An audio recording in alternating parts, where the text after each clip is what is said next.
क्या फोटो डाल दिया भाई आपने? अच्छा, माइनस के वाला, वाह।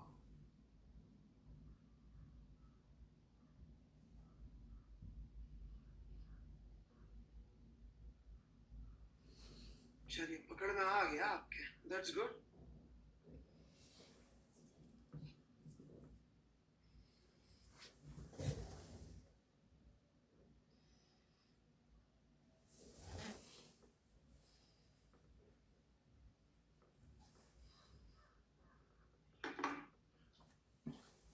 ठीक है यादव साहब, देखिए भाई चटर्जी साहब ने क्या किया।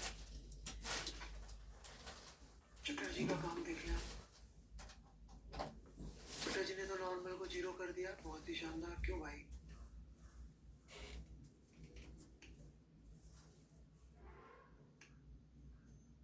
वो जी नहीं था, 9 था चटर्जी। हेलो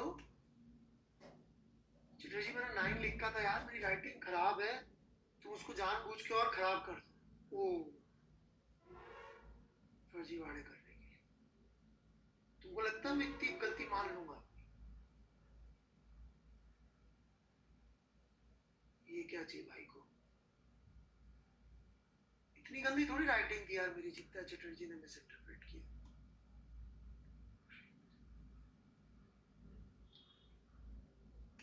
ये क्या चाहिए भाई? ये कहाँ से आ गया? बंसल साहब, क्या पूछना चाह रहे हैं आप? हाँ,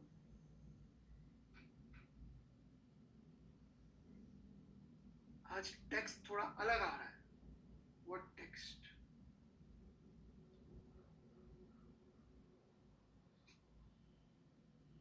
mister Bansal, I am waiting, हाजिर हो। मिस्टर बंसल हाजिर हो। एक, दो। What is your doubt? Normal force लिखने से कुछ नहीं होगा, मुझे आपका डाउट समझ में नहीं आ रहा है।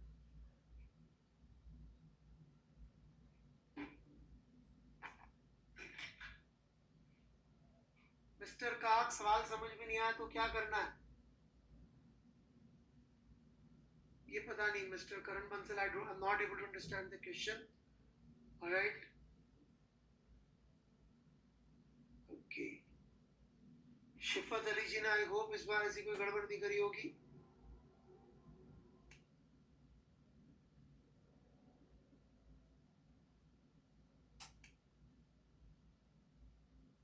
भाई तो इसका फाइनल, अबे दोनों लिख के छोड़ दिए, हीरो इनमें से सही कौन सा है, कौन बताएगा?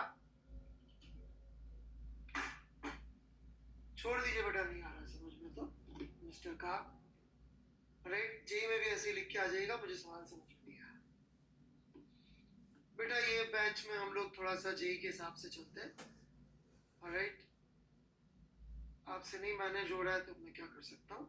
हम अपना स्टैंडर्ड जे के जैसा ही रखेंगे मिस्टर का।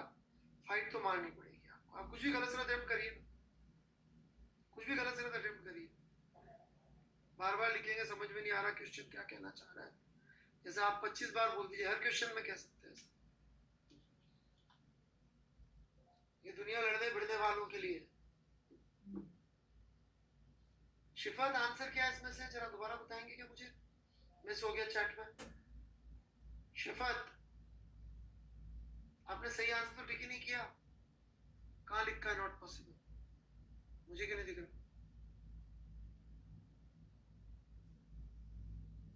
अच्छा, ये लिखा।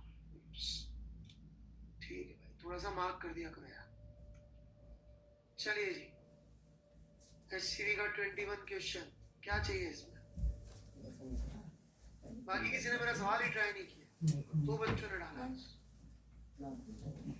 FBD of block, if it does not move, its acceleration is 0.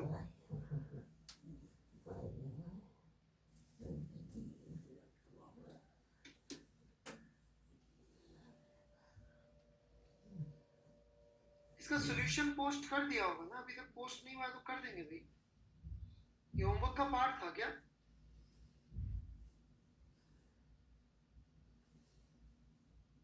तो सॉल्यूशन पोस्ट तो किया हमने, डाउट किया इसमें। What is the doubt?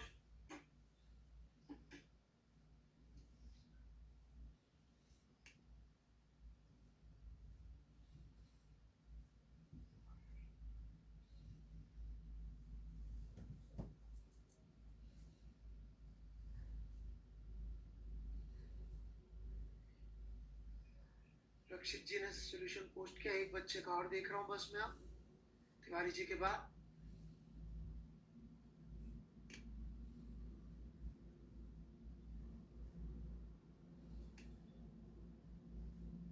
Tiwari ji ये तो बहुत गड़बड़ मामला है जी, दिख गई होगी गलती अब तक। लास्ट मिस्टर गोस्वामी, काफी साफ सुथरा लिखा है।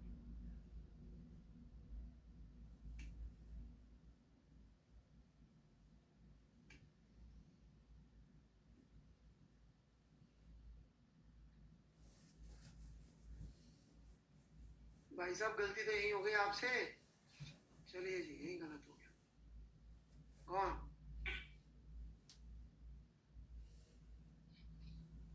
गोस्वामी जी आपको अभी तक मिस्टेक नहीं दिखी थी अपनी? जी ये 9 के का तो कोई यूज ही नहीं किया आपने। चलिए, तो वैसे तो अयान जी ने बड़ा सुंदर और अच्छा सॉल्यूशन लिख दिया है, राइट।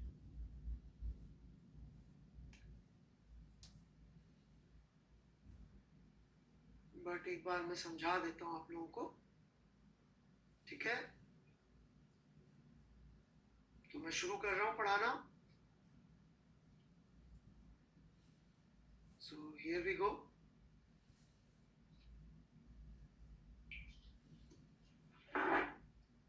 तो देखिएगा, हमने जो सवाल दिया था वो डेटा तो है नहीं मेरे को याद,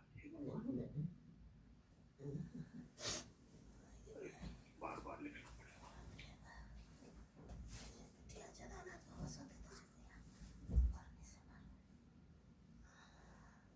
यादव जी के बेबी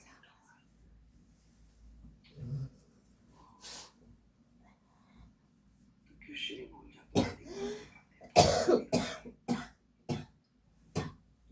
चैट खोल देता हूं, आप लोग हेल्प कर दीजिएगा प्लीज, ठीक है? वेलोसिटीज तो दे ही रखी है, acceleration I cap plus G cap minus 9 K cap. चलो यहाँ से पढ़ते हैं, I cap plus G cap minus 9 K cap, right. तो एक्सेलरेशन इज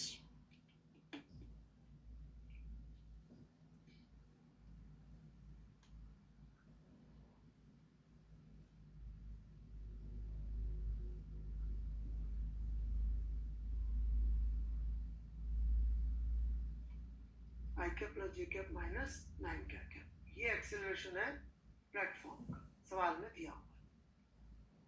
और इसका मतलब जब हम इसको के कैप में सॉल्व करेंगे, ये जो चित्र आप देख रहे हैं, ये चित्र टॉप व्यू में ये एक्स वाई है और ये ग्रेविटी इनटू द प्लेन है, राइट। अब मैं इसको सॉल्व करना चाहता हूं के कैप की डायरेक्शन में, माइनस के कैप की डायरेक्शन में। यदि मैं माइनस के कैप की डायरेक्शन में चित्र बनाऊं तो बेसिकली ये प्लेटफॉर्म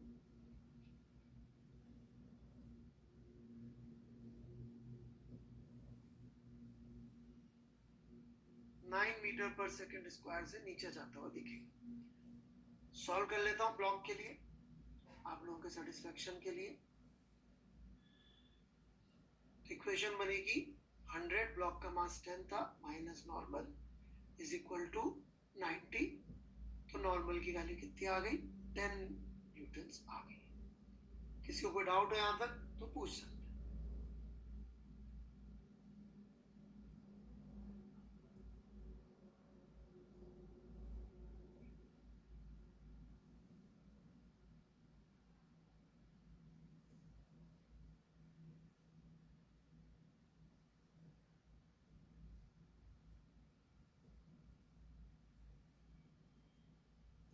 कोई डाउट है भाई बच्चों?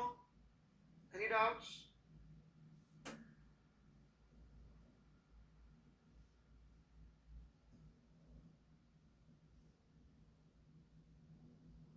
चलिए जी आगे बढ़ते हैं हम लोग।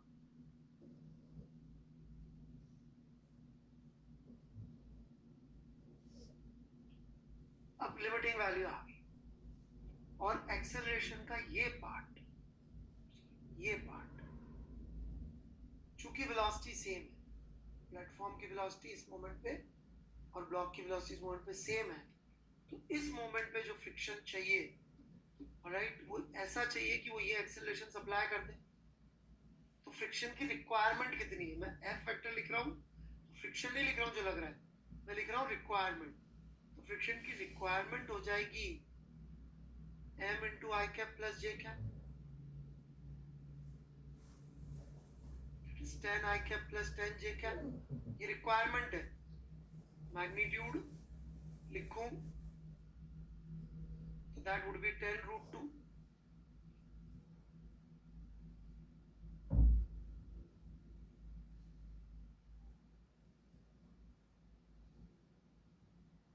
क्या इतना अवेलेबल है? Do we have sufficient friction available? Okay.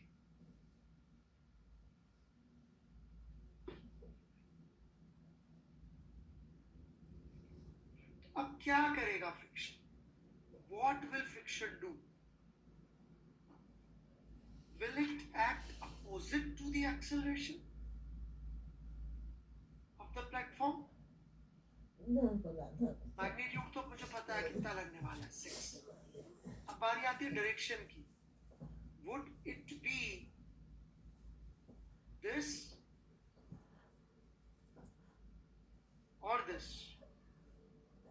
कौन सा?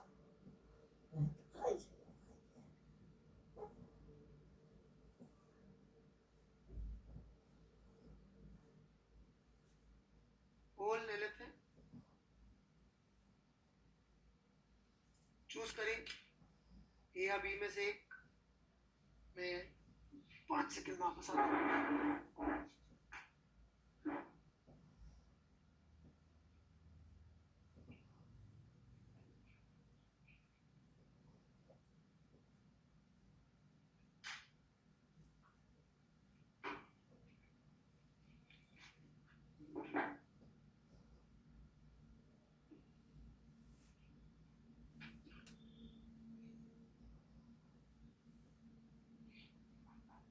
बेटा एक बार फिर से देख लेते हैं फ्रिक्शन क्या चाहता है, मोशन को अपोज करना। क्या ऐसा बोला था क्या मैंने?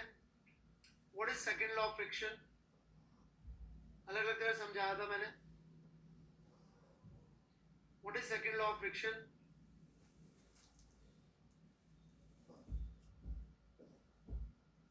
रिलेटिव मोशन को अपोज करना चाहता है, और उसी को मैंने एक और तरीके से बोला था कि फ्रिक्शन एक्ट्स सच दैट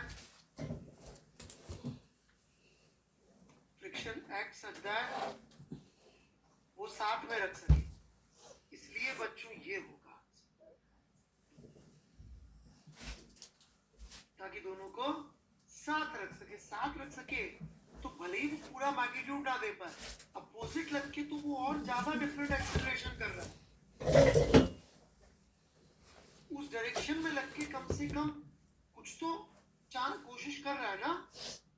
एक मोमेंट के लिए स्टैटिक फ्रिक्शन लगेगा जिसका डायरेक्शन ये दे रखा है, तो हमारा आंसर हो जाएगा 6 I cap by root 2 plus J cap by root 2. This is the friction vector at the moment. अगले मोमेंट पे काइनेटिक लग जाएगा, लेकिन काइनेटिक की भी दिशा तो शुरुआत में तो यही होगी।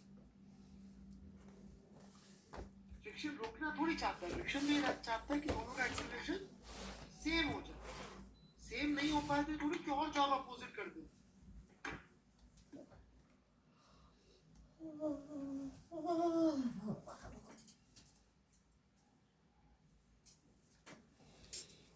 मैं फिर भी इसको थोड़ा और एम्फसाइज करने के लिए एक बार समझाने की कोशिश कर लेता हूँ। जैसे कि अपन का ये वाला सवाल याद करें आप, ये अपना क्लास में डिस्कस किया हुआ सवाल है बच्चों।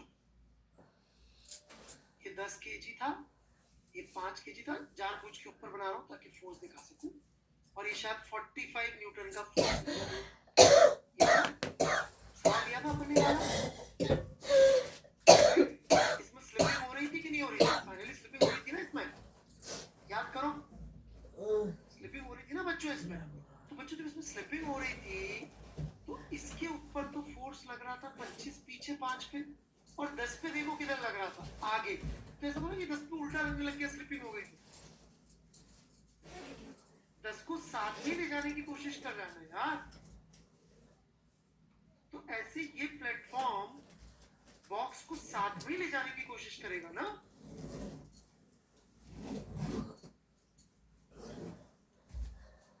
लिख लीजिए 2 मिनट लॉजिक। मैं चैट बंद कर रहा हूं।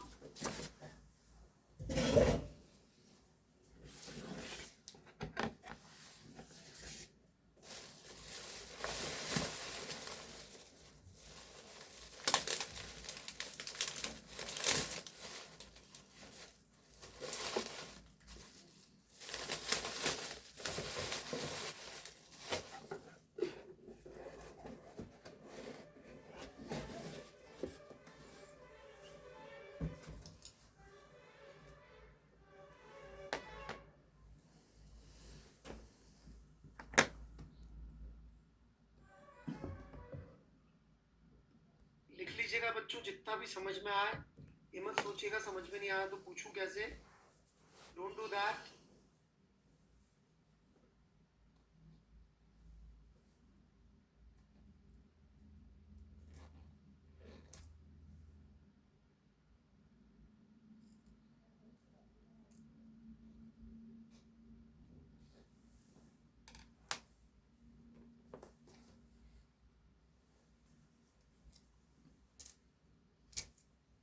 कोई डाउट है तो आप लिखें चैट पे, अदरवाइज कुछ ना लिखें। चैट डाउट है तो लिखें।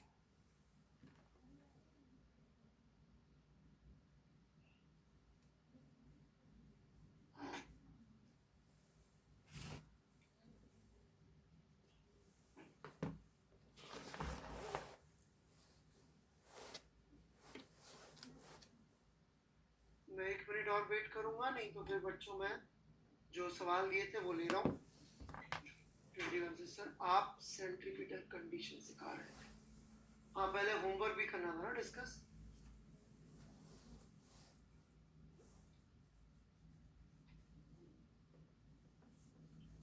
फिफ्टीन टू 20 हमने दिए नहीं होंगे, दिए थे क्या? मैं डाल दूंगा बच्चे सारे पोस्ट। ठीक है, तो क्वेश्चन नंबर 21 सॉल्यूशन आप लोगों ने जरूर कॉपी कर लिया होगा। ये सॉल्यूशन हमने पोस्ट किया था। अब जरा जल्दी से बोलिए कौन सी स्टेप आप चाहते हैं मैं समझाऊं। ऑलराइट, बताइए जी। सबसे पहले तो एफबीडी क्लियर होना चाहिए। एफबीडी में यहाँ पर दिमाग ये लगाया है कि चूंकि ये दोनों साथ साथ हैं, इसलिए हमने सॉल्व करते हुए इस पूरे को एक सिस्टम मान लिया। ऑलराइट, और इसका एफबीडी में यदि आप देखेंगे वर्टिकल डायरेक्शन में,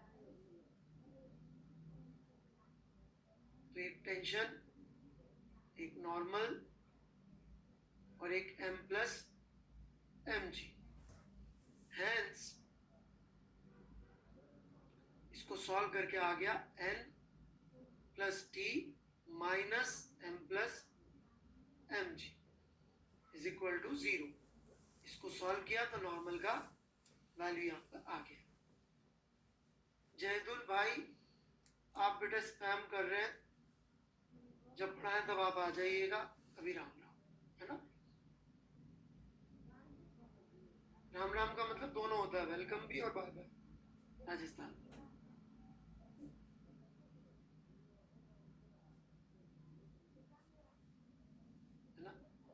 और इनफैक्ट जिनको फिजिक्स थोड़ी बहुत समझ में आ रही, मैकेनिक्स, मैं पहले दिन से वही पढ़ा रहा हूँ, रिजिड बॉडी। तो ये नॉर्मल की वैल्यू आ गई। राइट, और स्लिपिंग हो रही तो T is equal to F कर दिया, आंसर आ। कोई डाउट है तो मैं वेट कर रहा हूँ।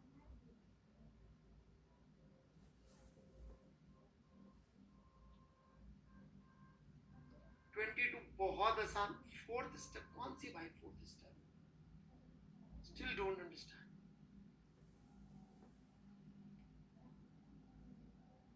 What is fourth step? System कुछ नहीं अज्यूम किया बेटा, ये दोनों का एक्सेलरेशन सेम है तो फिर इनको साथ साथ मान सकते हैं, दैट्स ऑल। ठीक है, ये है फ्रिक्शन, फ्रिक्शन फोर्स, ये वाला फ्रिक्शन फोर्स। ठीक है, तो हॉरिजॉन्टल फोर्स यही हो गया, तो T is equal to F. आदमी जो फोर्स लगा रहा है वही एफ है, वही टी है। चलिए 22 बहुत आसान था, कुछ भी करने को नहीं था इसमें।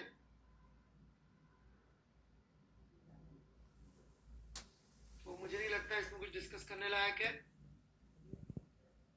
हाँ, अलग करके भी हो जाएगा, आप करिए ना ट्राई प्रशांत जी।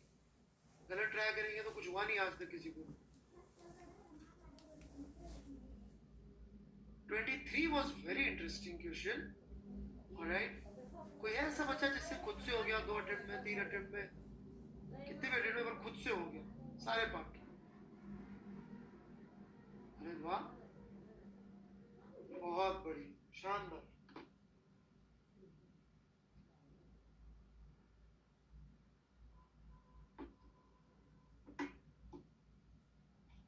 तकलीफ आएगी बच्चों फिजिक्स में, पर जो इस तरह के बच्चे भिड़े पड़े उनको कभी गिव अप नहीं मारना है।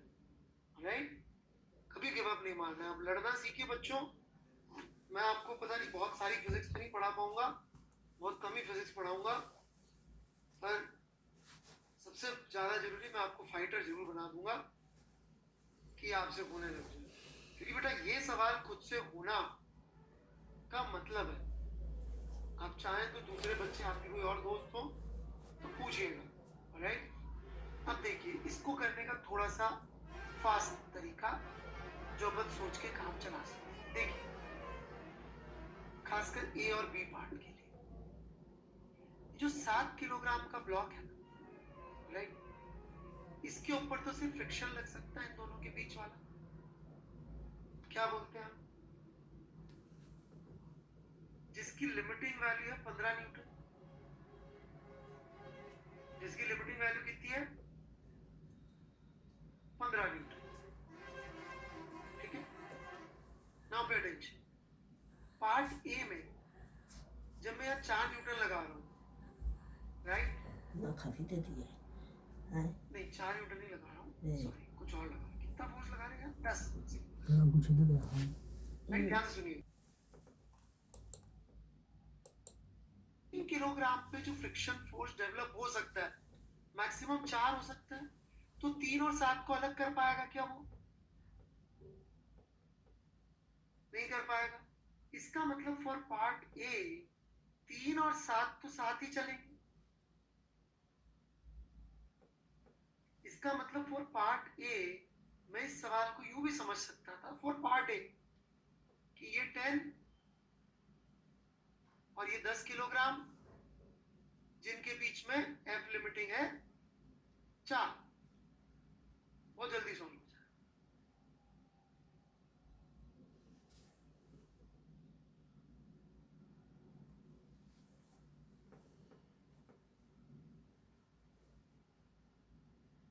समझ में आया क्या?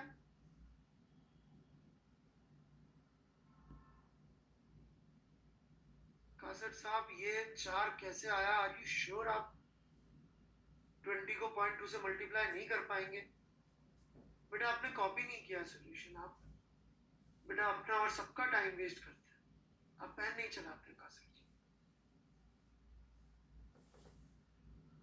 बुरा मत मानिएगा, आप मेरे को बड़ी अच्छे अच्छे पॉजिटिव पॉजिटिव बातें लिखते हैं मेरे बारे में, राइट, तो पर मेरा काम आपके बारे में पॉजिटिव बोलने का नहीं है, आपकी कमियों को हाईलाइट करके बताने का।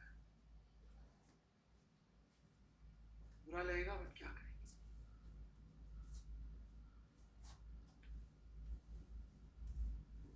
मजा नहीं आता कासर साहब आपके साथ कई बार। और अब 3 किलोग्राम पे 10 लगा, 3 किलोग्राम पे जब मैं 10 लगा रहा हूं, ध्यान से सुनिएगा, तो इस पे 4 यदि लग भी जावे, इस तरफ लग भी जाए, पता नहीं, तो भी 10 किलोग्राम और सॉरी 7 किलोग्राम और 3 किलोग्राम तो अभी भी अलग नहीं होगी।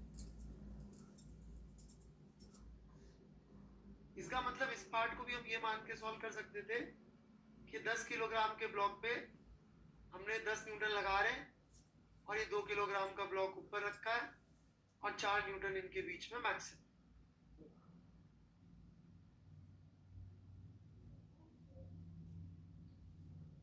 सब समझा रखा है इसमें।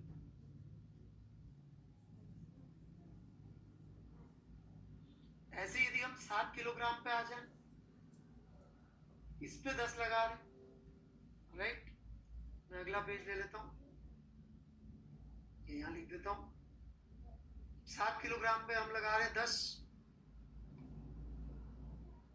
ये 3, ये 2। अब अलग हो सकते हैं कि नहीं, ये सोचना पड़ेगा, राइट। 2 और 3 अलग हो सकते हैं कि नहीं, सोचना पड़ेगा। तो उसके लिए यहां पे मैक्सिमम है 4 फ्रिक्शन, राइट। और 2 किलोग्राम पे मैक्सिमम लग सकता है 4। तो इसका एक्सेलरेशन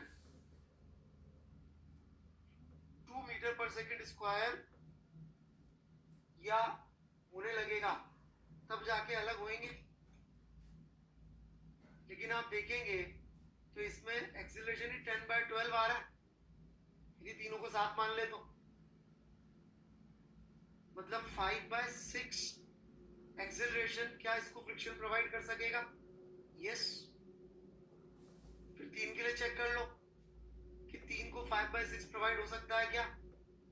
एक फ्रिक्शन इधर मान के 10 पे तो एक फ्रिक्शन एफ डैश इधर लगेगा ही सही, इधर एफ डैश मान के कि F dash minus F is equal to 3 into 5/6। ऐसे तुक्के मार के भी आप सॉल्व कर सकते हो। बेसिकली मैं ये कह रहा हूं, हार्डली मैटर। एक बार कॉन्सेप्ट क्लियर हो जाए ना तो फिर आप फास्ट फास्ट कर सकते हो। क्यों? क्योंकि कुछ गड़बड़ हो गई तो we can always come back. मुद्दा ही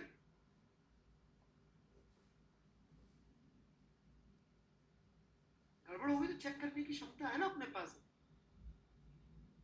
f is equal to 2 into 5/6 यहाँ पे पुट कर दीजिए, सॉल्व कर लीजिए। एग्जाम में बेटा लॉजिकली चेक कर सकते हैं, दिल की आवाज नहीं कह रहा हूं मैं, नो, मैंने कोई दिल की आवाज नहीं कही।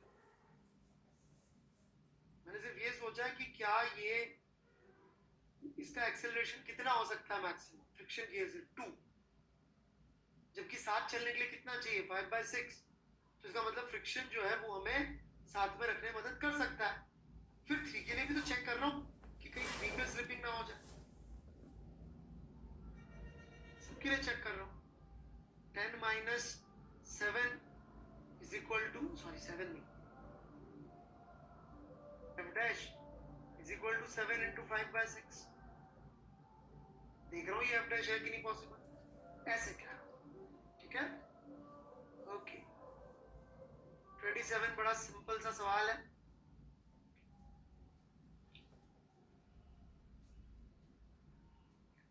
टेबल के ऊपर इसको खींच रहे तो इधर एक फ्रिक्शन लग रहा होगा, इसका थर्ड लॉ पेयर किस पे लग रहा होगा? टेबल पे ही लग रहा होगा। टेबल पे नहीं लग रहा है और टेबल तो नहीं चल रही है, तो ऑब्वियसली टेबल के पैरों पे जो फ्रिक्शन लग रहा होगा F2 वो बाय न्यूटन सेकंड लॉ उसकी वैल्यू F1 के बराबर आ गई। और F1 की वैल्यू चूंकि स्लिपिंग हो रही है वो mg। सबसे खतरनाक सवाल था 28, सबसे खतरनाक। मेरी इच्छा ये है कि आप एक बार और ट्राई करें, क्योंकि इसमें इतने सारे फोर्सेस हैं कि आपसे एक आध छूट रहा होगा। थोड़ा बिल्कुल फ्रेश दिमाग से ट्राई करें, हो गया तो बहुत अच्छी बात है। और फोर्सेस गिनिए कि कितने फोर्स आप लिख रहे हैं, एक एक का एक्शन रिएक्शन पेयर चेक करिए, कुछ छूट तो नहीं है। क्योंकि जितना ये एक सवाल सिखाएगा ना आपको 28वां, उतना कुछ और नहीं सिखाएगा न्यूटन लॉ।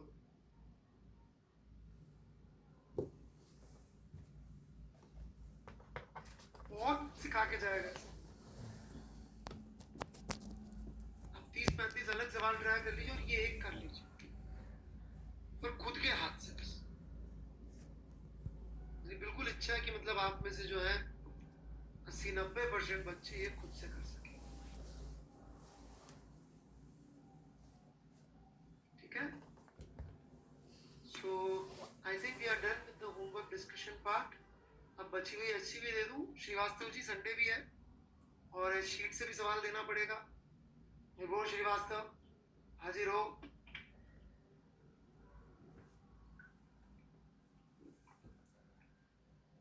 अच्छा टेस्ट है क्या?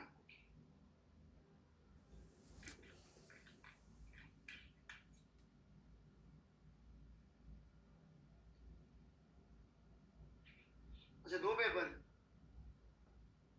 क्योंकि बोर्ड जो है वो छुट्टी लेके टेस्ट की प्रिपरेशन कर रहा है। okay. मैं आगे पढ़ाना शुरू करूं?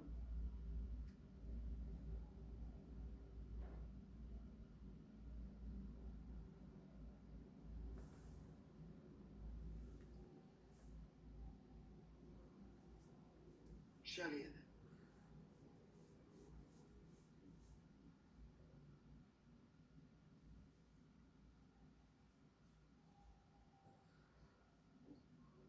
तो थोड़ा सा मैं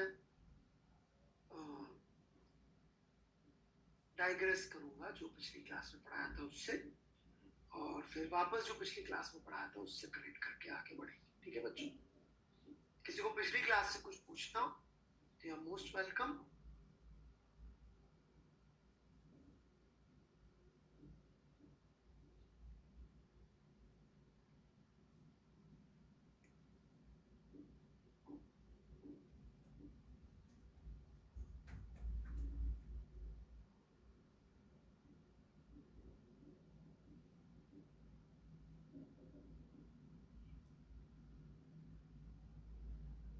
एक भाई मुझसे पूछ रहा है कि सेंट्रिपल कंडीशन का कोई प्रूफ दिया क्या सर आपने? नहीं बेटा मैंने नहीं दिया, न्यूटन ने दिया था।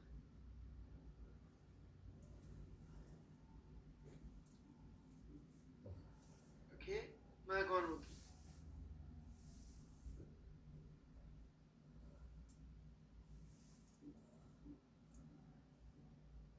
ना केवल दिया था, भगवान तक को उसने बताया था, और उसी के बेसिस पे भगवान ने जो है फिर यूनिवर्स में चीजों को फिट किया। अब आप सोचिए भगवान बड़ा कि न्यूटन?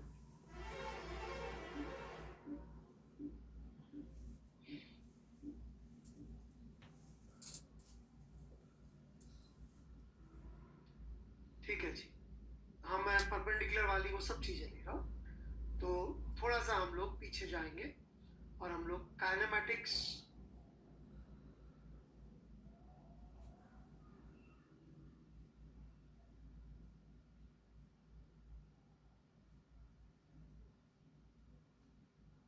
कुशाग्र सिंह ने एक बड़ा अच्छा डाउट पूछा है। आप लोग पढ़ लीजिए डाउट, मैं बिल्कुल इसका जवाब दूंगा। ओके, हालांकि मेरे जवाब खुद अपने आप में सवाल होते हैं।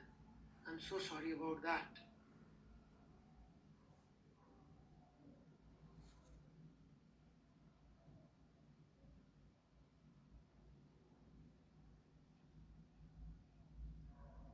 सीएस का मतलब बता दो भाई, कुशाग्र सिंह।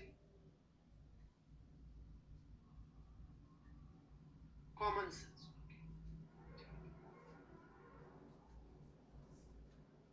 तो जिनको सवाल याद नहीं हो मैं एक बार सवाल बता देता हूँ।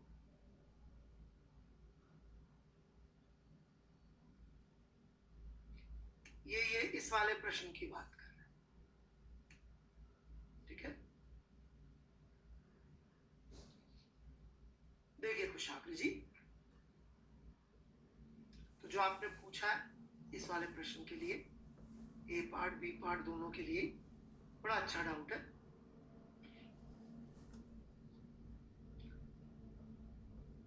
पार्ट 2 के लिए भी मैं आंसर करूंगा। How can we mathematically prove that acceleration is same in first? Okay, नहीं बताया था मैंने, सॉल्यूशन बताया था, इनके जवाब नहीं दिया मैंने। भाई इनको जो है ब्लॉक्स को M2 और M1 को आप मान लीजिए कि साथ में नहीं चल रहे, एक्सेलरेशन ऑफ 1 और एक्सेलरेशन ऑफ 2 अलग अलग मान लीजिए। If A1 comes greater than A2, कुशाग्र जी, तो ऐसा संभव होगा कि बिना कांटेक्ट किए पीछे पीछे चलता रहे ज्यादा एक्सेलरेशन, राइट? तो इसको कॉमन सेंस नहीं बोलती, तो एक लॉजिकल सी बात है। इसका पार्ट 2 बड़ा अच्छा है कि उसको मैथमेटिकली कैसे करेंगे। यदि पार्ट 2 में मान लूं कि साथ साथ चल रहे,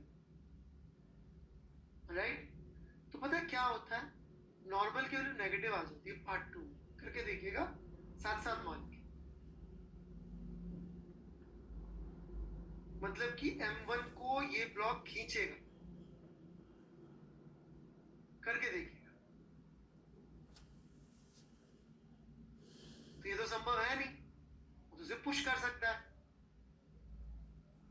और इसमें जब आप नॉर्मल के लिए सॉल्व करेंगे साथ मान के, पॉजिटिव आ रहा है, जैसे भी फ्रिक्शन में भी सीखा ना अपन ने केसेस लेना, एक्चुअली केसेस यहाँ पे भी है,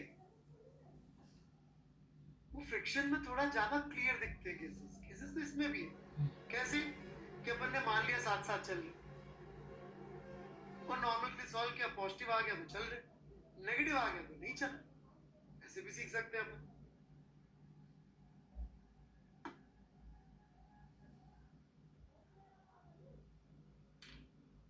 ऐसा मैं टेंशन में भी सवाल बना सकता हूँ, जहाँ पे आपको पता नहीं पड़ेगा टेंशन जीरो है कि मतलब स्लैक होगी रस्सी या स्लैक नहीं।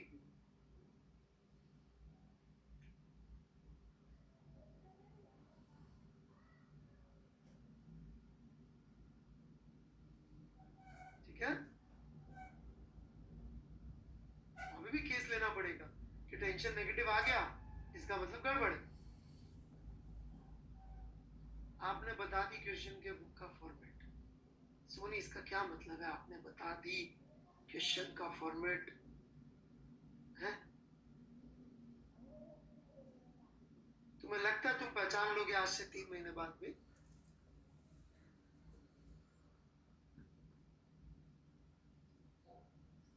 पता नहीं सोनी जी आप क्यों कमेंट करते हैं जिसका मतलब आपको भी समझ में नहीं आता है।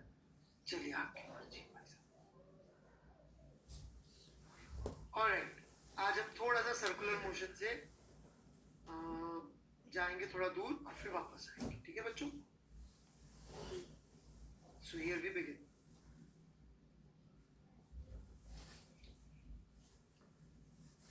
देखिए, दो चीजें हम पढ़ेंगे, एक एक्सेलरेशन और वेलोसिटी में relationship, but in a format that we have not studied अभी तक। ओके, तो देखिए एक्सेलरेशन वेक्टर, और दूसरी चीज पढ़ेंगे एंगुलर वेलोसिटी या एंगुलर काइनेमेटिक्स के वेरिएबल्स। ये होता है एक्सेलरेशन बाय डेफिनेशन। ओके, इसमें तो कोई डाउट होना नहीं चाहिए किसी को।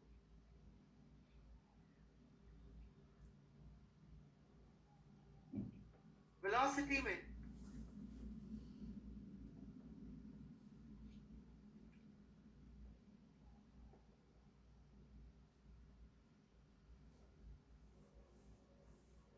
ओनली डायरेक्शन चेंज हो ऐसा भी संभव है, ओनली मैग्नीट्यूड चेंज हो ऐसा भी संभव है, बोथ हो ये भी संभव है, राइट?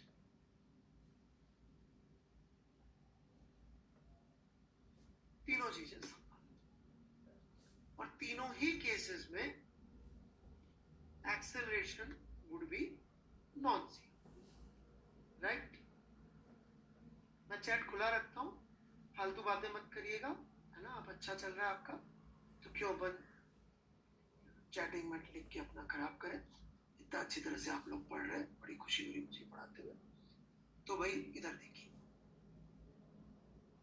ये एक पार्टिकल v वेलोसिटी से चल रहा है इस दिशा में, बड़ी ऑब्वियस सी बात मैं कर रहा जा रहा हूं, इसका एक्सेलरेशन वेक्टर वेलोसिटी के अलोंग या अपोजिट है, पढ़े लिखों की भाषा में ऐसे कर सकते। व्हाट डू यू थिंक, इन तीनों में से कोई केस है क्या जो पक्का यही वाला होगा? ये जो तीन दिख रहे हैं आपको लिखे हुए,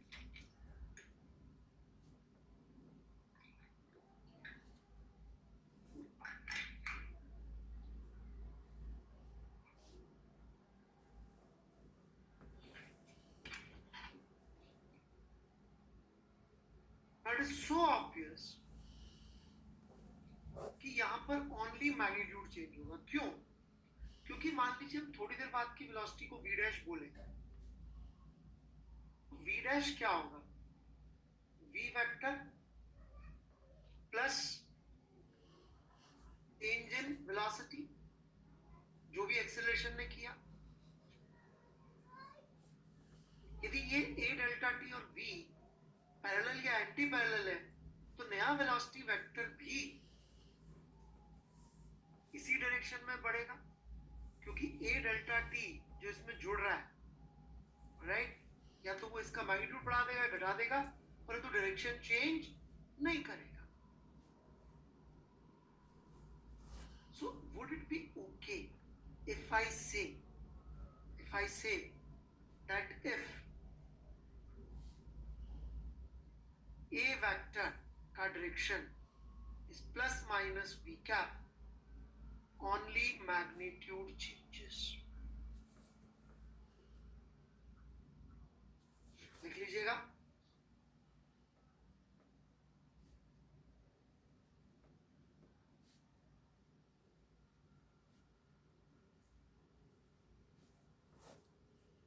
कॉपी में लिख लीजिए बच्चों।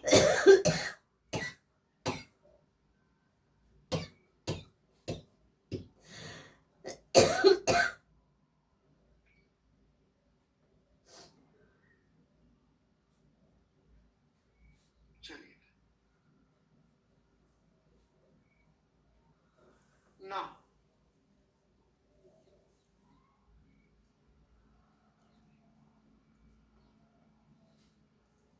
here we go।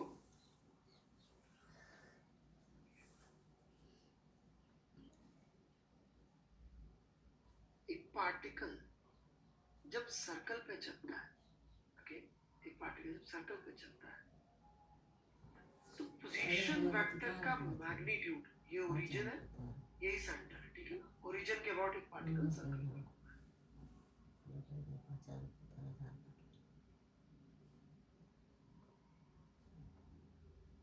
तो मुझे बताइए, पोजीशन वेक्टर का मैग्नीट्यूड चेंज होता है कि सेम रहता है? सेम रहता है।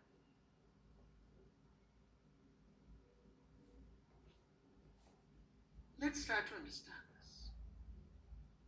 नया r डैश पुराना r वेक्टर प्लस पुराना v वेक्टर डेल्टा t का सम होता हो।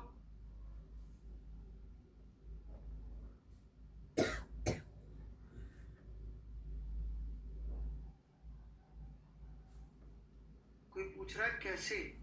बेटा सर्कल की डेफिनेशन होती है, राइट, जीवन में कभी वक्त मिल जाए तो जरूर पढ़िएगा,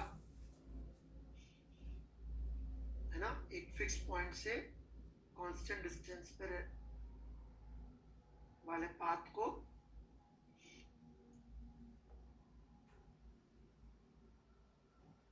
सर्कल कहते हैं,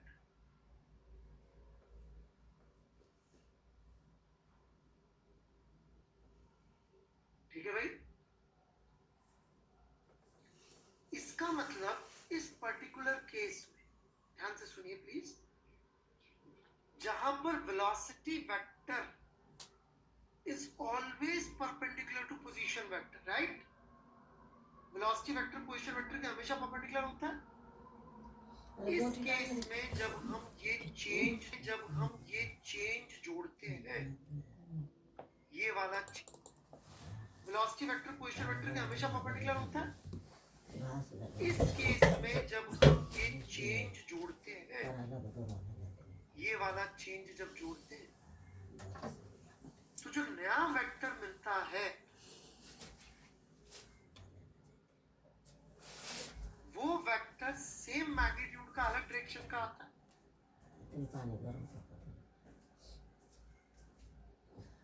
नया vector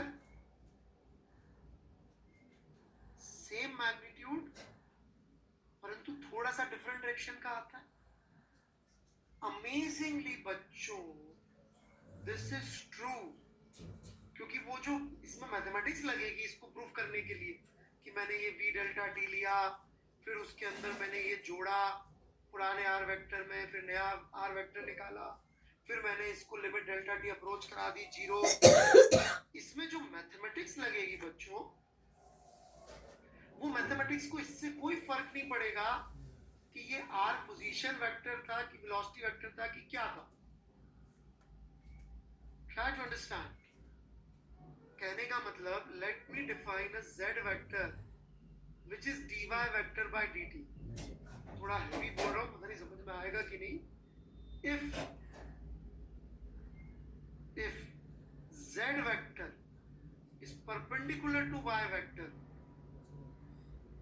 I can say y vector का magnitude constant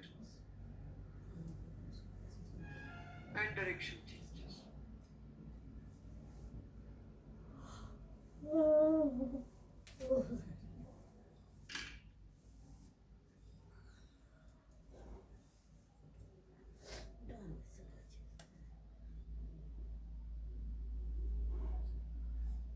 True for all vectors. Please थोड़ा सा पढ़िएगा क्योंकि सबको पता है मैं पहले दिन से ही रिजिड बॉडी पढ़ा रहा हूँ। रोटेशनल डायनामिक्स का बेस्ट क्वेश्चन इसी आइडिया में भी, one of the best question. मुझे में 2 या 3 बार आ चुका है उस आइडिया में क्वेश्चन कि जैसे पोजीशन वेक्टर और वेलोसिटी क्या है, यही है। तो जब ये ट्रू था तो ओनली r वेक्टर का डायरेक्शन चेंज हुआ था।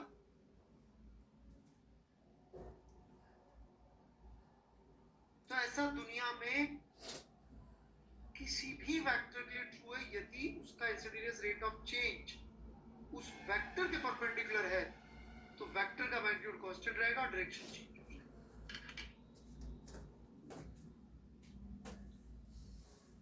लिख लीजिए, नहीं समझ में आया तो रट्टा मान लीजिए। प्रूफ मैंने पूरा दिया नहीं है फुल फ्लेजेड, तुक्के टाइप प्रूफ दे सकता हूं कि भाई लिमिट डेल्टा टी अप्रोच 0 करेगी तो ये एक सर्कल का पार्ट बनेगा। श्रीवास्तव जी आपको बहुत वेट किया आपने, आप आए नहीं आज। एक तो होमवर्क आपके चक्कर में कम दिलवाया, क्लास भी मिस कर दिया। हम होमवर्क पूरा दे लेते कम से कम। अब मैं आपकी कोई बात नहीं माना करूंगा, आपने धोखा दिया हमें इसलिए।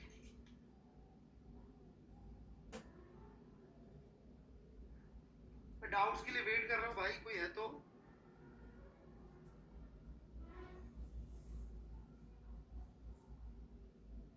नहीं मैं प्रूफ नहीं दे रहा हूं, प्रूफ है ही नहीं मेरे पास कुछ भी। I don't have a proof. All I am saying is कि जैसा इसमें होता है कि जब ये बहुत थोड़ा सा चलता है, राइट, तो थोड़ा सा चलता है परपेंडिकुलर वेलोसिटी की वजह से, तो दूरी सेम रह जाती है, बस वही। जैसा भी no, I am not going to prove it. उसकी मैथ्स अपने काम की भी नहीं है, मैं उतनी मैथ्स कराता हूँ जो यूजफुल।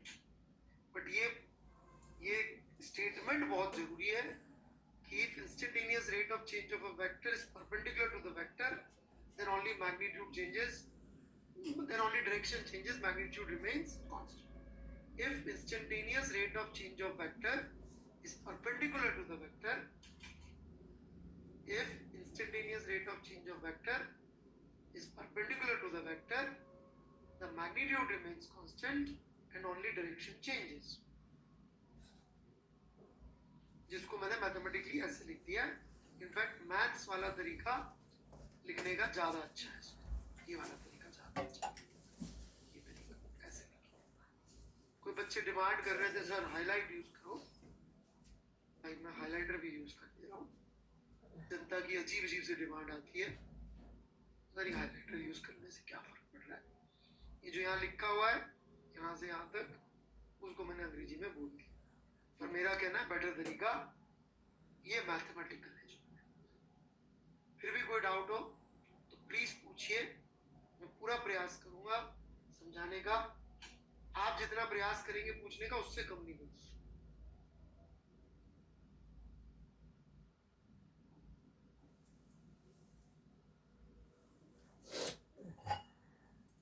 अरे चटर्जी साहब, आई कैप से माइनस आई कैप को डायरेक्शन में चेंज नहीं बोलते यार, उसी लाइन के अलॉन्ग तो चल रहा है। माइनस कैप को दिल पे लेके बैठ जाते हैं। लाइन तो वही है ना यार, वो कोई डायरेक्शन थोड़ी चेंज हो रही, स्टीयरिंग थोड़ी यूज हो रही है। गाड़ी में स्टीयरिंग हैंडल होता है ना बे चटर्जी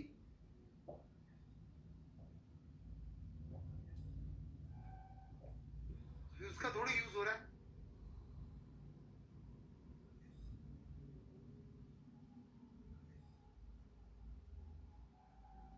इतना खुशी होती है मुझे चटर्जी नाम लेके डांटते हुए, आपको बता नहीं सकता।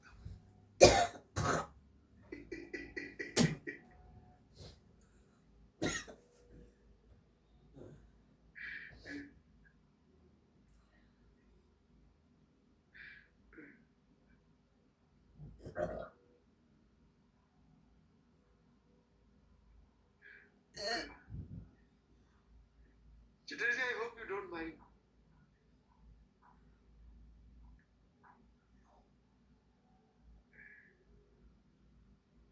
है ना, मेरे प्रोफेसर साहब थे यार चटर्जी, बहुत परेशान करते थे यार।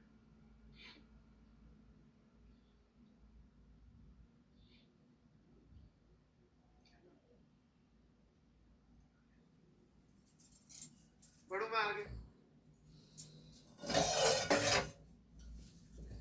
Okay, so let's come back. Now it is very obvious.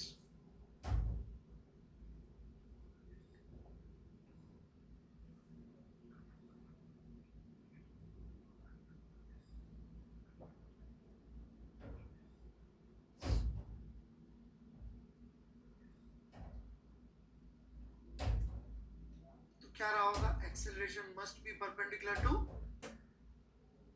velocity. तो क्या होगा, सिर्फ डायरेक्शन चेंज होगी। मतलब मान लीजिए वेलोसिटी है,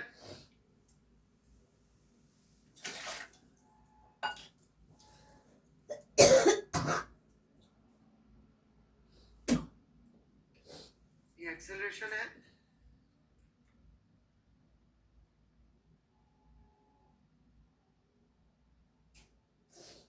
तो क्या होगा,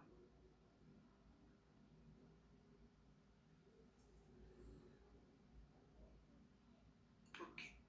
अब लिमिट्स ए के जी ने एग्जैक्टली वो मूर्खता करी है जो बहुत सारे लोग करते हैं, कोई इसमें मतलब वो नहीं है, right. Does it mean it moves in circle? No, it does not move, it moves on circle. Circle की कंडीशन कुछ और है।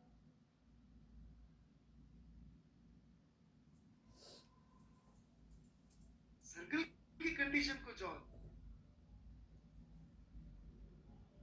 बहुत सारे बच्चे इसको गलत समझते हैं।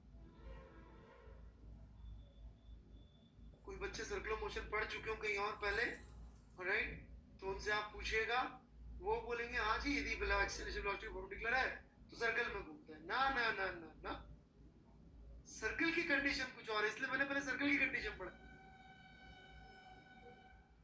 सर्कल कंडीशन तो कुछ और ही है, मैं बाद में बता दूं। इसका तो मतलब ये है कि भैया magnitude constant and v cap changes, that's it.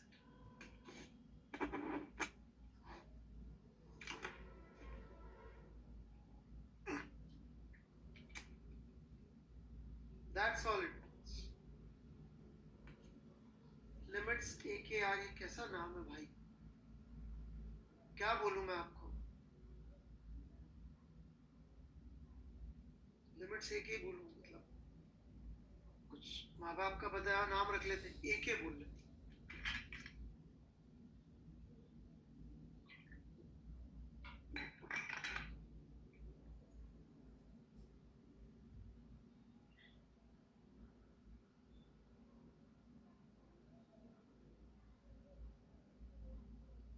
ठीक है, मैं आगे बढ़ता हूं बच्चों। This brings me to C case, right? अच्छा, कोई इस बारे में बात करना चाहे तो मैं छोटा सा एग्जांपल एक का दे सकता हूँ। तो कोई एग्जांपल नहीं है, सिर्फ बात करने वाली बात है कि जैसे कुछ कारों में आता है cruise control system. Okay, cruise control, इसमें क्या होता है, आप एक वेलोसिटी फिक्स कर दी, एक स्पीड फिक्स कर दीजिए और आपको ना ब्रेक लगाना है ना एक्सीलेटर पे पैर रखना है, गाड़ी वो स्पीड खुद मेंटेन करती है।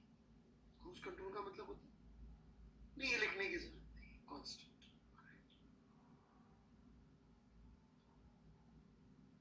हाईवेज में बाहर तो यूज हो जाता है, मेरी कार में है, बट इंडिया में तो हर आधा किलोमीटर पे कोई ना कोई गाय भैंस इंसान, नहीं तो वो क्या बोलते हैं स्पीड ब्रेकर, गड्ढा गड्ढा तो नहीं आते आजकल हाईवे पे, पर गाय भैंस की कोई कमी नहीं है अपने देश में।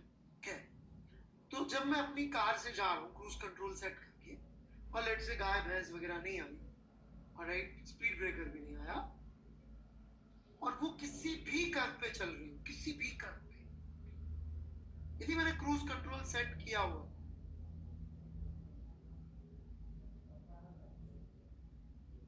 तो क्या चेंज हो रहा होगा, only direction, magnitude car maintain कर रही होगी। और दूसरी बात, अब ये सुन के अच्छा नहीं लगेगा और ध्यान से सुनिएगा, कार पे इकलौता फोर्स कौन सा अवेलेबल है बच्चों, कार को चलाने वाला? फ्रिक्शन भी दो होते हैं भाई, दोनों नाम से सेम है पर मतलब काफी डिफरेंट है। Static friction, alright. इस कार का एक्सेलरेशन किधर है इन चित्रों में, इस कार का एक्सेलरेशन किधर है इन चित्रों में बच्चों?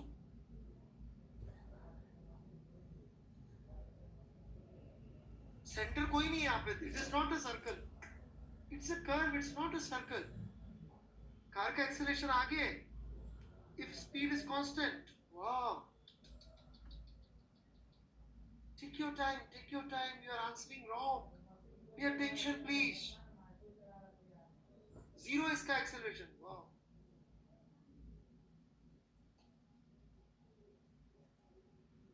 टॉप व्यू है बेटा, टॉप व्यू, हवाई जहाज नहीं है ये हवाई जहाज नहीं उड़ा रहा हूं।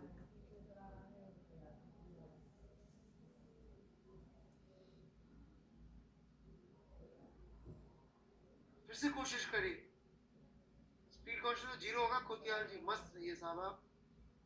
ये सब जो मैं पढ़ा रहा हूँ सब बेकार है, ये जहाँ मैंने लिखा डायरेक्शन में चेंज हो रहा हो तो भी एक्सीलरेशन चाहिए होगा, ये सब लिखा है कोटियाल जी आपने, इसको देख के या अभी अभी जाके बीच में सो गए थे?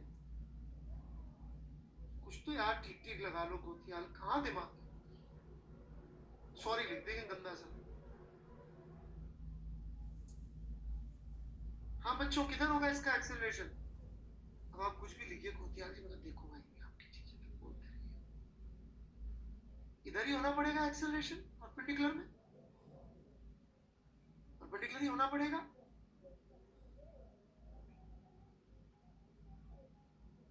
राइट, तो फ्रिक्शन किधर लग रहा होगा इस पे बच्चों, क्योंकि और कोई फोर्स ही नहीं है। अब आप मुझसे पूछने आ जाए कि सर ये फ्रिक्शन इधर कैसे लग गया, टायर कहीं जा रहा है, लोग कुछ कर रहे हैं, भाई साहब कार बहुत कॉम्प्लेक्स है, मैं थोड़ी बहुत कोशिश कर भी लूंगा समझाने की, बट ना करें तो ज्यादा अच्छा। कार को चलाने वाला कौन, कार के मोशन का ब्रह्मा और शिव कौन, फ्रिक्शन। जिधर एक्सीलरेशन होगा कौन देगा, जिधर भी एक्सीलरेशन होगा कार को कौन देगा वो फोर्स, फ्रिक्शन। अब वो कैसे पकड़ने के लग गया वेलोसिटी के, उसके लिए मुझे उसकी बहुत मैकेनिक समझनी पड़ेगी, अंदर क्या चल रहा है, टायर कैसे घूम रहे, फिर भी मैं कोशिश कर लेता हूँ समझाने की। यदि हम ऐसे मोड़ रहे, मैं कोशिश कर रहा हूँ समझाने की, तो अपन ऐसे करते हैं, मतलब आप टायर को देखिए तो बाहर की तरफ लेके जाने की कोशिश करते हैं, टायर को बाहर की तरफ ले जाने की कोशिश करते हैं, स्टीयरिंग को यूं घुमाते हैं कि आपको इधर मुड़ना है, तो आप टायर को बाहर ले जाने की कोशिश करें तो शायद इस वजह से फ्रिक्शन अंदर लग जाता होगा, पर इससे ज्यादा बुद्धि नहीं लगानी है।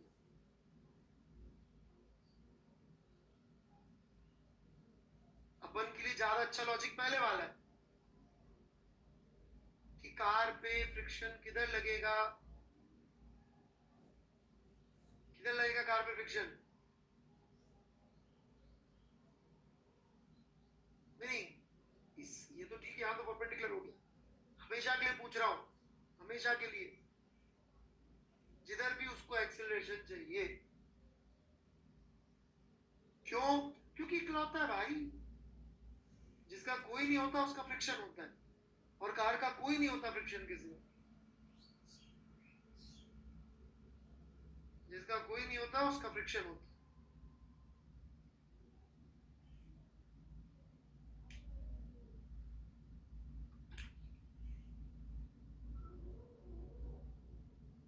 बिल्कुल भगवान टाइप है फ्रिक्शन।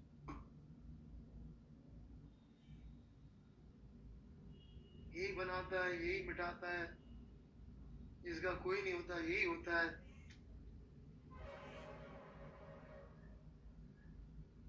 इसीलिए टफ है।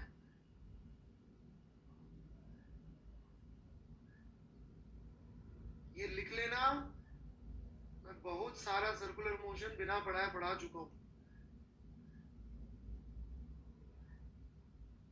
तो भाई ऑडी हो चाहे लैम्बोर्गिनी हो चाहे अपनी नैनो हो, सबका भगवान एक ही है। सुना नहीं तुमने? सबका दाता एक, सबका मालिक एक। हाँ बिल्कुल, नैनो से लेके बुगाती का मालिक भगवान एक। कौन? फ्रिक्शन।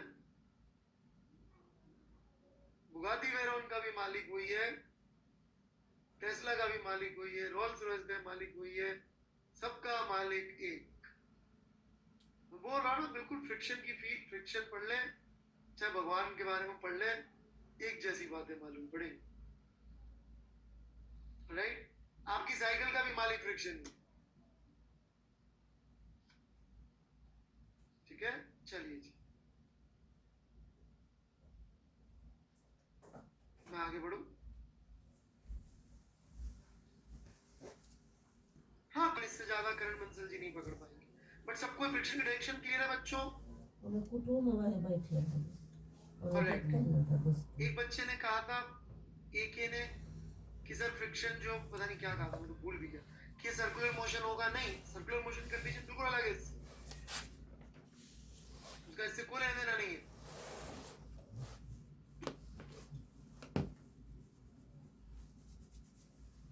क्लियर है यहाँ तक? एक बार अपने नोट्स दोबारा पढ़ लें, जो जो यहाँ पे लिखा है एक बार देख लें, 1 मिनट के लिए सांस ले लें, नोट्स रिव्यू कर लें। चैट बंद कर रहा हूँ, कोई डाउट हो तो पूछ लें। ठीक है, 1 मिनट बाद फिर वापस शुरू करेंगे।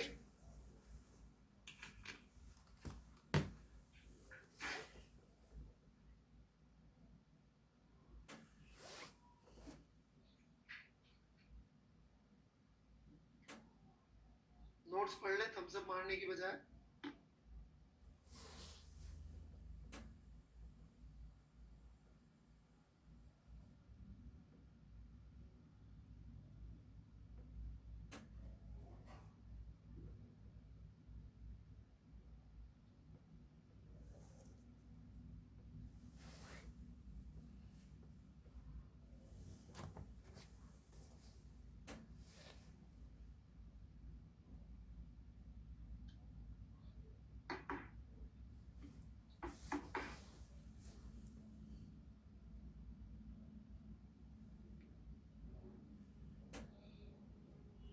बच्चों आराम से, जो अच्छा नहीं लगे आप पूछे, मैं पूरी कोशिश करूंगा समझाने की। शुभ्रांशु एंड वन अदर्स, क्या डाउट है आपको? परशुराम और कर्ण की कहानी आपने जरूर सुनी होगी। टीचर से झूठ बोलेंगे तो बहुत प्रॉब्लम हो जाएगी, तो प्लीज डाउट पूछिए अब शुभ्रांशु जी।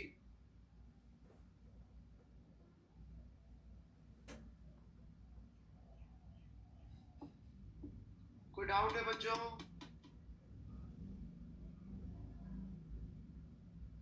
नहीं, जनरल डाउट नहीं। शुरू से क्लास अटेंड करनी पड़ेगी विनय जी, सब समझ में आएगा। यदि आज तक आपने मेरी क्लास अटेंड नहीं करी है बच्चे, तो समझ में नहीं आएगा।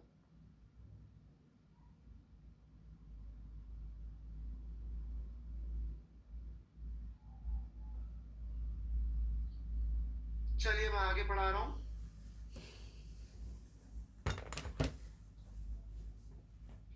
मैंने कहा बनाया सर्कल यार, ये आदमी क्या है? सोहन तुझे सर्कल दिख रहा है? कोई भी कर्व सर्कल होता है दुनिया में भाई, माफ कर दे मुझे।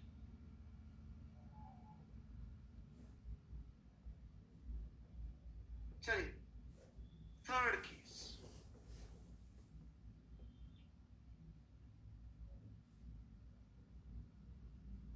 Both magnitude and direction is changing.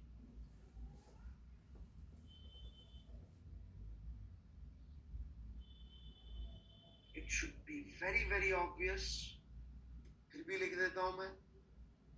ये वेलोसिटी है, ये एक्सेलरेशन है, ये इनके बीच का एंगल है।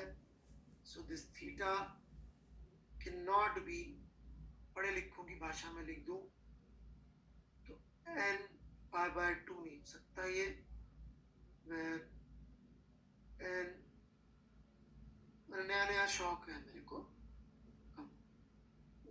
डर लग रहा है आगे क्या लिखूं। इंटीजर लिख दो ना, इंटीजर में सब आ जाते ना रे भाई लोग, प्लस माइनस सब आ जाएंगे ना, या नेचुरल लिखो।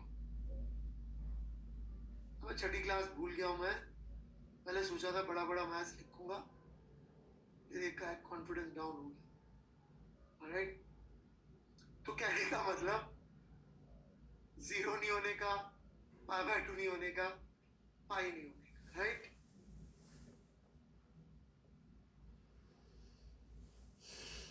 ठीक है ना बात? क्योंकि 0 और पाई होंगे तो डायरेक्शन चेंज हो जाएगी।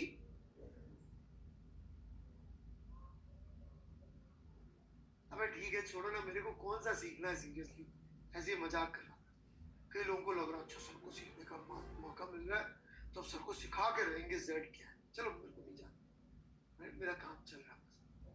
0 और पाई नहीं हो सकते और पाई बाय 2 नहीं होना चाहिए, यदि दोनों चेंज।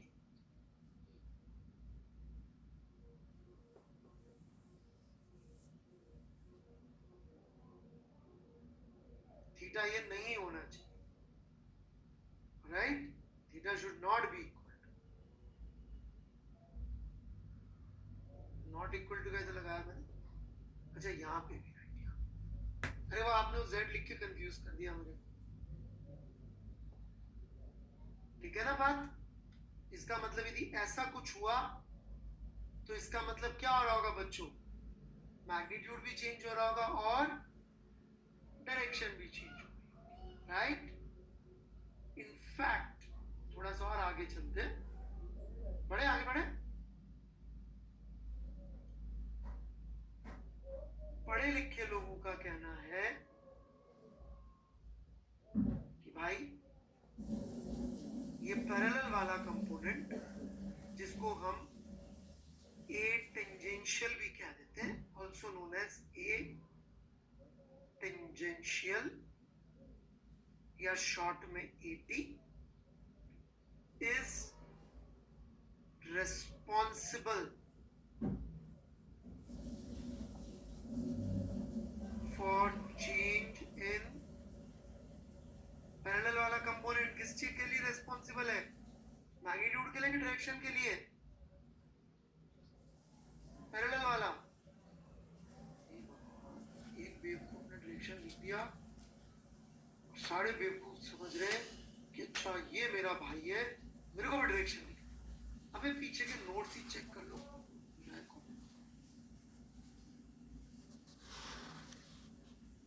खुद ही बड़े वाले यार, सीरियसली।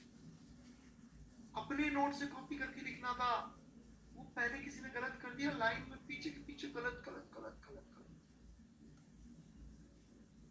गलती कर दी मैंने, पूछ लिया ये लिखा। And a radial, a perpendicular, ये वो डोमेन ऑफ एक्टिव है। A radial, right, is responsible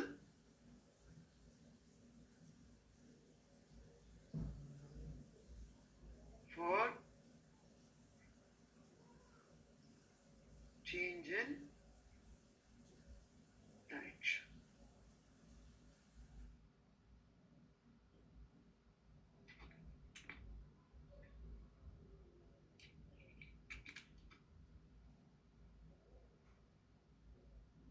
in fact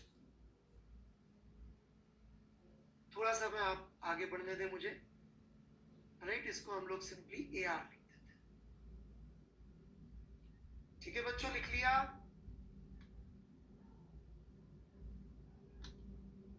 मैं बढ़ूं आगे?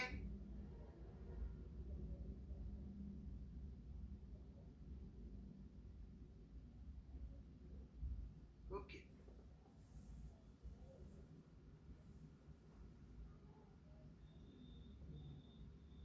तो ए वेक्टर का magnitude would be A radial plus A tangential के स्क्वायर्स का सम, राइट? ए रेडियल टेंजेंशियल के स्क्वायर का सम हो जाएगा, क्योंकि ये मेरा वेलोसिटी वेक्टर, ये मेरा एक्सेलरेशन वेक्टर, इसका ये कंपोनेंट को मैंने बोला ए रेडियल, ये कंपोनेंट को बोला ए टेंजेंशियल, ए वेक्टर का मैग्नीट्यूड दोनों का सम हो जाएगा। ऑब्वियस, जहां पे ए वेक्टर का मैग्नीट्यूड वो मैं कैलकुलस की तरह से कैलकुलस यूज करके लिखूं, थोड़ी इंटरेस्टिंग चीज आ रही है, ध्यान दीजिएगा। तो वो ये है magnitude of rate of change of velocity. हमारे पास इस क्वांटिटी का आज तक कोई नाम नहीं था। क्या ये इस ऊपर और नीचे सेम चीज लिखी कि अलग चीज लिखी हुई है?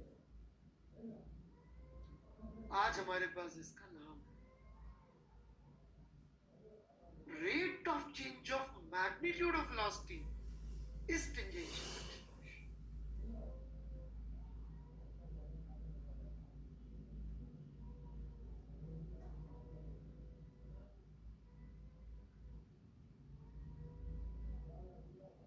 Magnitude of rate of change of velocity, rate of change of magnitude of velocity, समझ में आ गया होगा, right? Magnitude of rate of change of velocity, rate of change of magnitude of velocity. इतना फास्ट बोल के बताओ तब मानूंगा समझ में आया।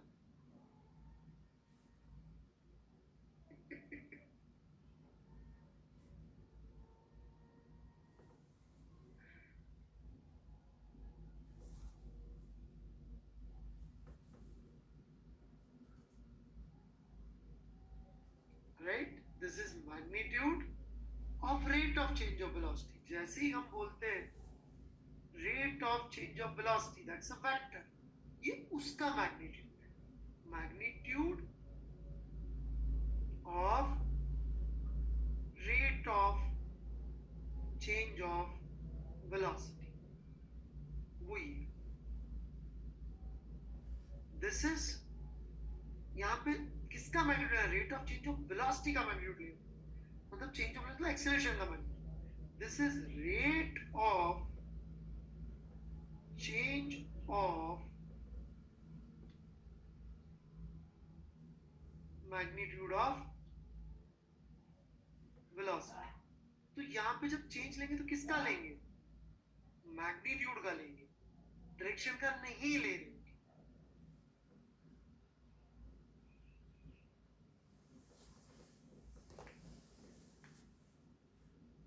ठीक है, तो क्लियर है?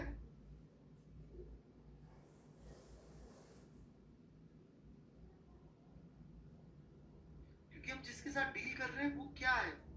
जिससे हम डील कर रहे हैं वो है मैग्नीट्यूड ऑफ वेलोसिटी।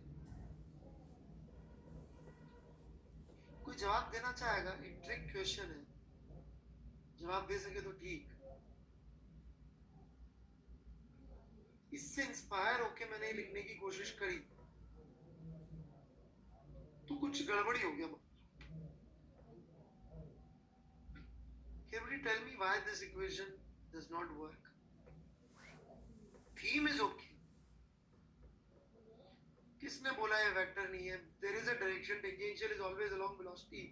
वो दो बेवकूफ लिख दिए ऊपर स्केलर है, दूसरे बोला हाँ सही बोल रहे स्केलर, मैंने तो कमेंट भी नहीं। मैंने कहा मरो तुमको खुद को, यदि एक दूसरे को सही लिखना है। कैसे नहीं है direction? Tangential acceleration is along velocity, there is a direction. ऊपर एक बंदा लिखता है टेंजेंशियल है, दूसरे ने कहा हाँ है।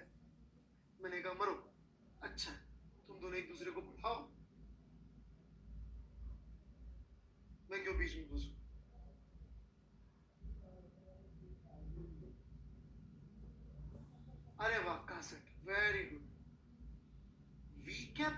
बच्चों, इसकी यूनिट क्या होती है?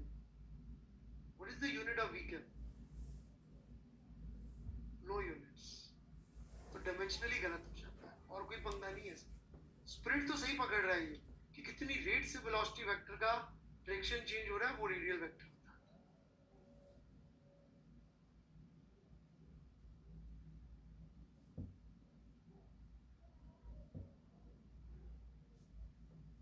Got it?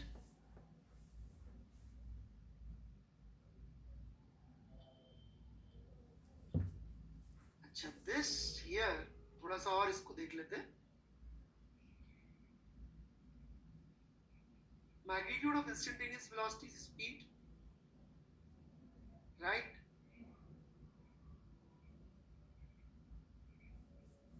तो आज तक हमारे पास rate of change of speed के नाम पे कुछ नहीं था, अब है। What is rate of change of speed?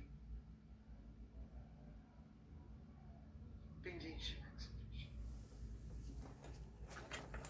It is not magnitude of, बताया था मैंने, rate of change of speed magnitude of acceleration नहीं होता है। Rate of change of speed क्या होता है? Tangential acceleration.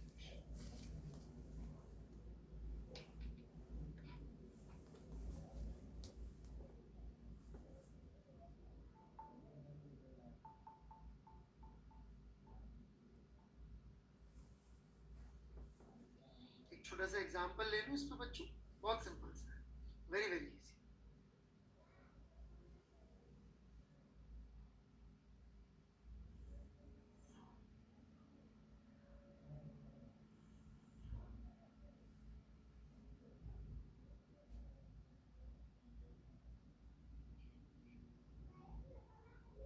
कुछ नहीं लिखना बेटा रेडियल एक्सेलरेशन को, कुछ भी नहीं लिखना। क्यों? हर चीज को थोड़ी हर बार लिख पाते, इसको लिख पा रहे हैं उसको नहीं लिख पा रहे, क्या करूं?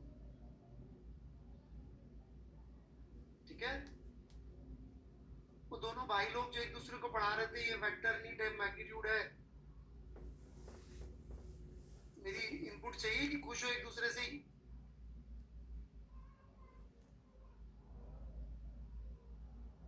डायरेक्शन है, समझ में आ गई बात स्टूडेंट और टीचर दोनों को? दे दो, मुझे नाम थोड़ी याद, भारी भारी लोग आए हुए हैं। अबे मैं ढूंढू क्या ऊपर जाके? रेडियल एक्सीलरेशन एग्जैक्टली क्या है? हे भगवान मेरे भाई, रामायण खत्म हो गई, अब तो हनुमान जी के बारे में पूछेगा तो बहुत मुश्किल है। बेटा दोबारा सुन लेना, 1 घंटा 20 मिनट इसी बारे में था, राइट? है ना? राम तो नहीं कहूंगा मैं, बट फर्स्ट लीड के बाद हनुमान जी आ जाते हैं, राइट? नहीं नहीं, Ramayana is actually more about Sita, कभी समझाऊंगा मैं। रामायण राम जी के बारे में कम, सीता के बारे में ज्यादा।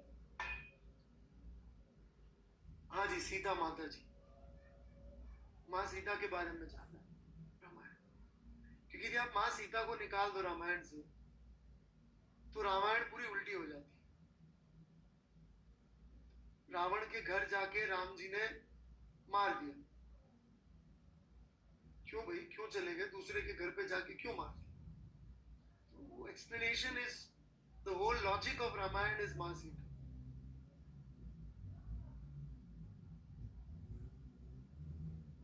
राइट?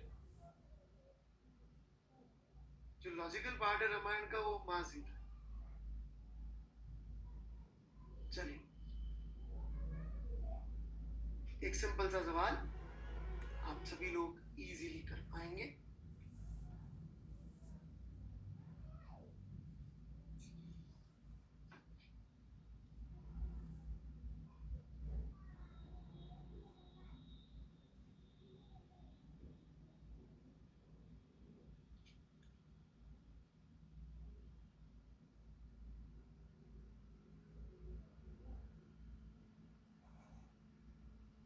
अंडर ग्रेविटी प्रोजेक्टाइल फेंका, ठीक है,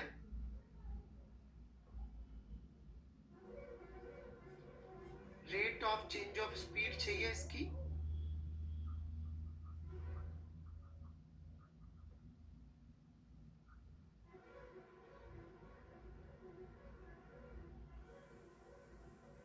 लॉन्च के समय, हाईएस्ट पॉइंट पे और लैंडिंग के समय। स्टार्ट।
जी अपना एज यूजुअल 10 मीटर पर सेकंड स्क्वायर ले लीजिए। मैंने यहाँ पे rate of change of speed पूछा है। से कोई उठा के टेंजेंशियल एक्सेलरेशन पूछ ले तो आप पागल टाइप ये मत बोलना सर्कल में तो घूम ही नहीं रहा। ये सर्कुलर मोशन नहीं पढ़ा रहा हूं मैं अभी। हाँ, सर्कल से कोई लेना नहीं है इसका।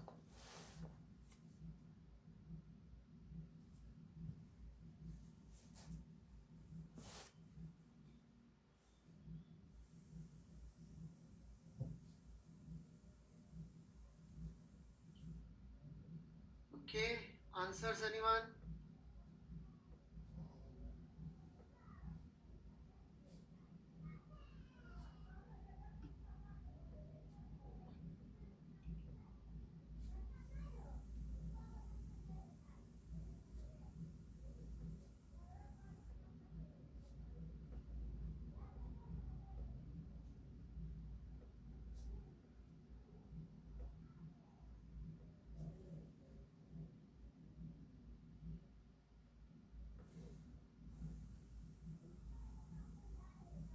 सीधे 3 पार्ट है बेटे।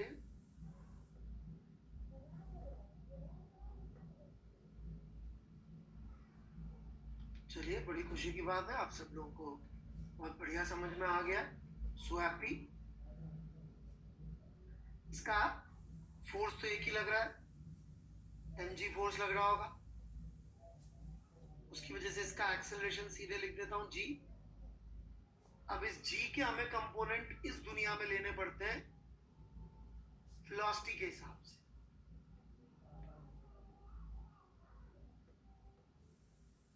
ये 60, ये 30, तो ये 60 हो जाएगा।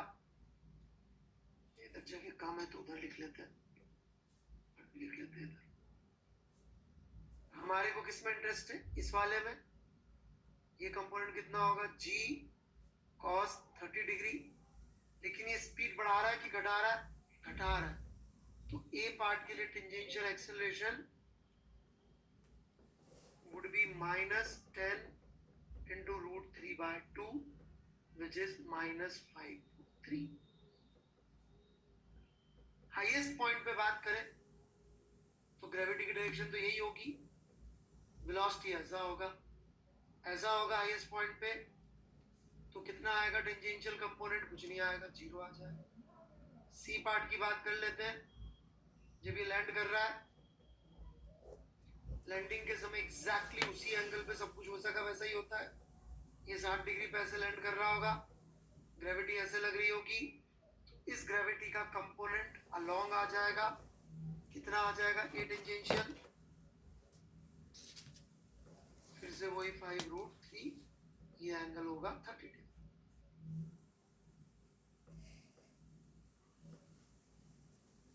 That's it. इजी है,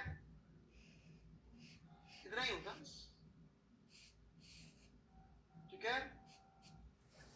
चल अभी खत्म नहीं है क्लास, मेरे पास 4-5 मिनट है, उसमें तो मैं अगली चीज तो शुरू कर दूंगा, नहीं तो अगली क्लास में भूल जाऊंगा।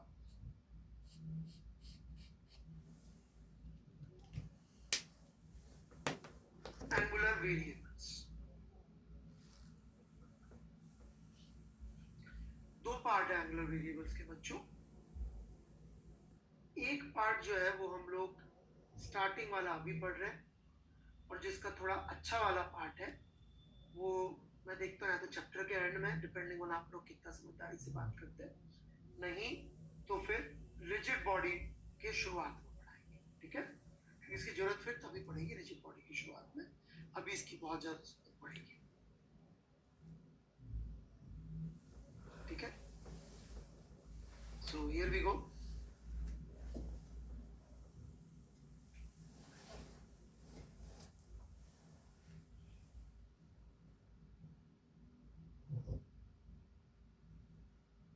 कोई पार्टिकल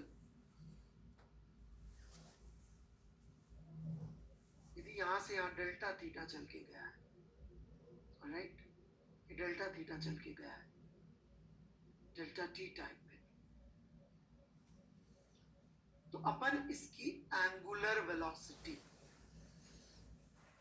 राइट, डिफाइन कर देते एंगल मूव्ड अपॉन टाइम, और इसका सिंबल हम यूज करते हैं ओमेगा, और इंस्टेंटेनियस के लिए लिख देते हैं D theta by D T. Instantaneous के लिए क्या लिख देते हैं, D theta by D T. बस इतना सा, कोई तकलीफ है इसमें तो बोले। जैसे वेलोसिटी थी ds बाय dt, ये है डी थीटा बाय dt। अरे यार वो लिमिट इंस्टेंटेनियस बोला तो सही, अब इंस्टेंटेनियस बोल दिया, आपके लिमिट का पूरा जुगाड़ तो लिखूंगा, पढ़ा दिया एक बार। और यदि इसको डिफरेंशिएट कर दे तो अगली टर्म आ जाती है angular acceleration, which is alpha, which is d omega by dt।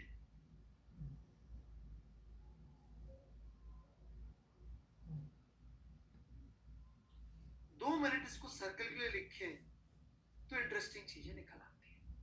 क्या सर्कल के लिए लिख रहा हूं मैं एक्सक्लूसिवली, पहले सर्कल नहीं बोला था। सर्कल पे यदि ये चल रहा है और यदि ये डेल्टा एस डिस्टेंस चला, तो ये delta S distance R delta theta होगा। डेल्टा एस चला सर्कल पे तो आर डेल्टा थीटा होगा, डेल्टा एस। एग्रीड। दोनों तरफ यदि मैं डेल्टा टी से डिवाइड कर दूं तो ये क्वांटिटी क्या बन जाएगी, स्पीड, स्पीड बन जाएगी। और वही limit limit approach zero zero करा दूंगा, और ये क्या बन जाएगा, ओमेगा। इसको डिफरेंशिएट कर दूं स्पीड को, तो इधर क्या बनेगा बच्चों, इसको डिफरेंशिएट कर दूं तो डी बाई डी टी कर दूं, एक्सेलरेशन आएगा कि कुछ और आएगा, टेंजेंशियल एक्सेलरेशन। और ओमेगा को डिफरेंशिएट करूंगा तो क्या आएगा, अल्फा। तो ये दोनों इक्वेशंस की हमें आने वाले वक्त में जरूरत पड़ सकती है। इनका छोटा मोटा प्रैक्टिस भी मैं आपको करवा दूंगा, हालांकि इसमें कुछ है नहीं। तो अगली क्लास में हम लोग अब डायनामिक्स ऑफ सर्कुलर मोशन बहुत सारी अगली क्लास में हम लोग करेंगे। What I want you to do meanwhile is this, alright? H.C. Verma के मैं आपको वर्कड आउट एग्जाम्पल बता देता हूँ जो आपको लिखने हैं, समझने को नहीं बोला है, लिखने को बोला है। लिखेंगे जितना ज्यादा उतना समझ में आएगा, ठीक है।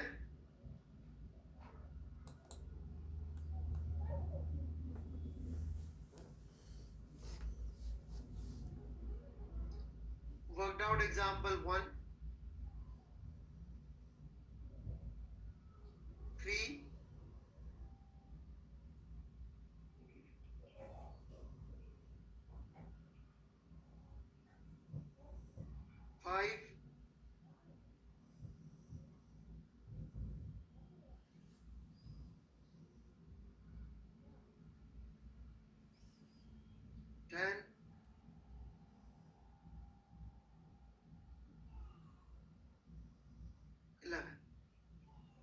Chapter 7 NC. इसमें अपन को जितना पहले तो लिख लेना है, समझ में आ जाए तो बहुत अच्छा, ठीक है ना। And chapter 6 remaining exercises, all remaining exercises, ठीक है।